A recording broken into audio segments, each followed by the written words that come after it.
Greetings.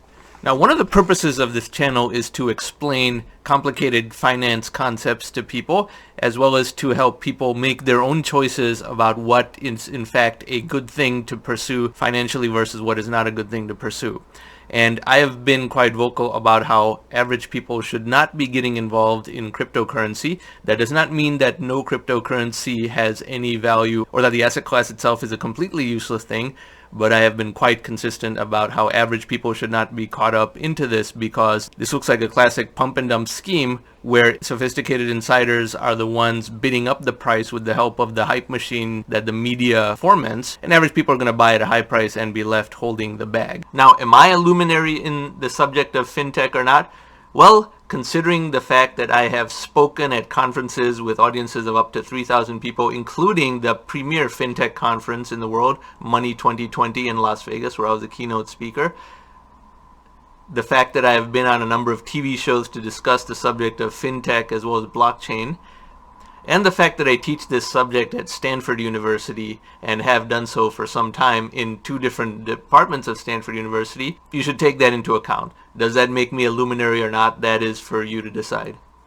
Now, Bill Maher has recently done an 8-minute segment that takes on the cryptomania, and he's right for the most part, and we shall go through what he has said segment by segment. And how the train is leaving the station, so you better get on.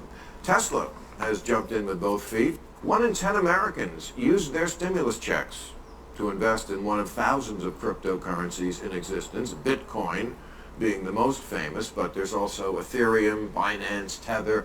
There's also one called Dogecoin that someone started as a joke, but as far as I can tell, it's exactly the same as all the other cryptocurrencies because the whole thing is a joke.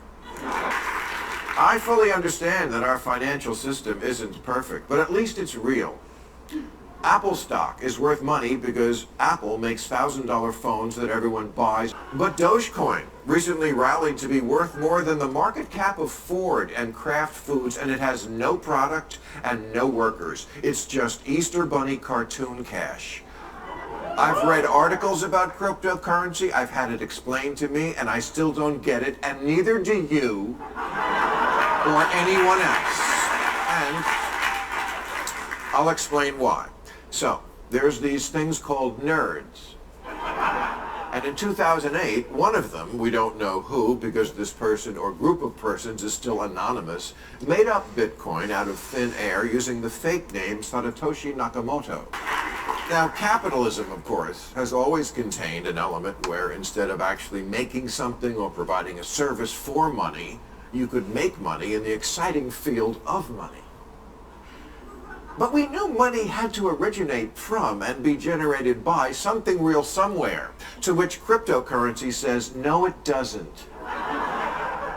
Maybe this is why Warren Buffett says cryptocurrencies basically have no value and they don't produce anything. What you hope is that somebody else comes along and pays you more money for them later on, but then that person's got the problem. In terms of value, zero. Or as another analyst put it, it's an open Ponzi scheme. This is how the world economy crashed in 2009. It wasn't the lost value in actual houses that sunk us. It was this virtual market that required inventing algorithms to bet on how much houses might be worth in a virtual scenario. But then the landlord called in the bill for this virtual market because in adult land, it turns out the landlord is always real. Our problem here is at root, not economic, but psychological. People who have been raised in a virtual world are starting to believe they can really live in it.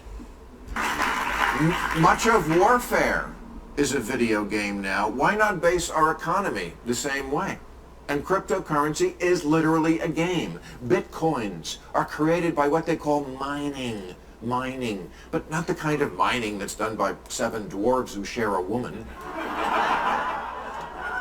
This kind of mining involves using rooms full of supercomputers to make something that is purposefully arbitrary.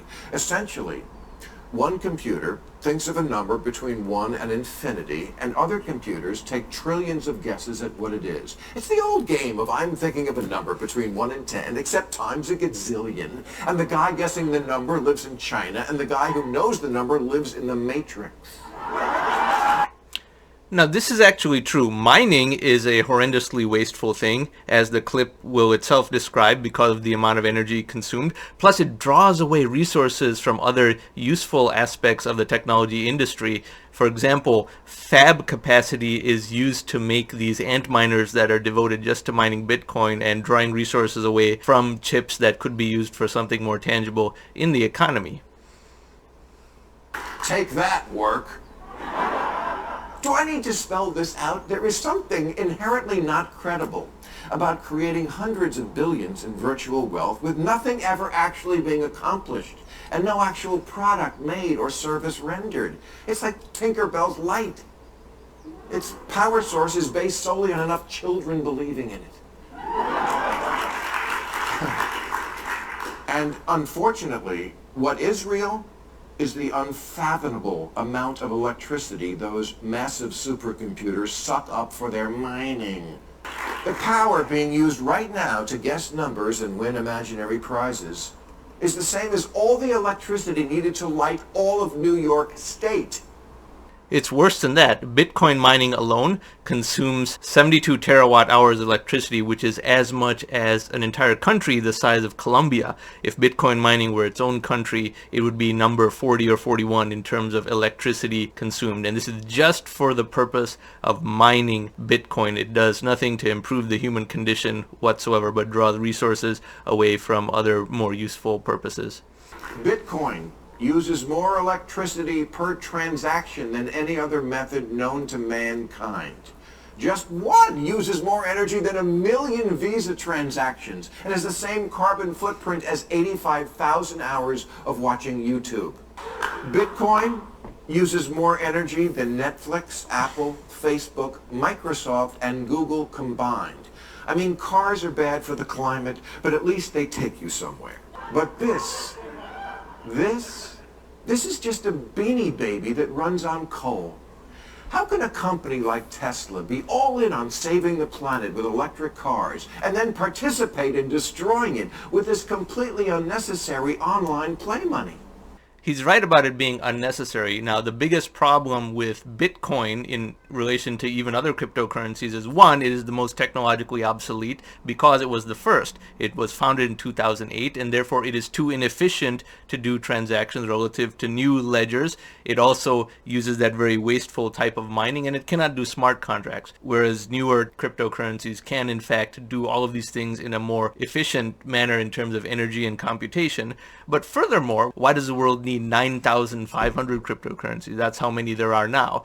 To the extent that there needs to be a set of currencies that operate outside of the governments of the world, fine, there could be a role for that, yes. But you don't need more than 10 such cryptocurrencies, perhaps. Why do you need 9,500?